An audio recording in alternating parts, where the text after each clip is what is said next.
Sebelum Anda memulai bisnis developer properti, yang harus Anda pahami adalah ada 3 pemain dan peran ya dalam bisnis developer properti itu sendiri ya. Memulai bisnis developer properti, peran kunci dalam prosesnya itu ada yang bermain di situ. Nah, bisnis ini ya melibatkan berbagai pihak ya dengan peran masing-masing. Nah, ada 3 pihak ya menjadi peran kunci yang harus saling bekerja sama ya agar proyek properti dapat berjalan dengan baik. Ya, teman-teman harus pahami ini ya.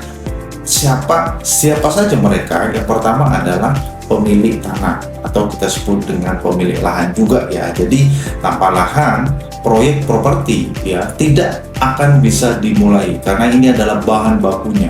Pemilik tanah adalah pihak pertama yang dilibatkan dalam rantai bisnis developer properti. Yang kedua adalah yang berperan adalah pemilik modal. Jadi investor atau pemilik modal adalah tulang punggung dari segi finansial kita. Nah, mereka ini menyediakan dana untuk membeli tanah, membangun, hingga memasarkan properti. Biasanya developer baru, kita akan menggunakan prospektus ya, seperti proposal bisnis yang kita tawarkan kepada calon investor agar mau mendanai proyek kita.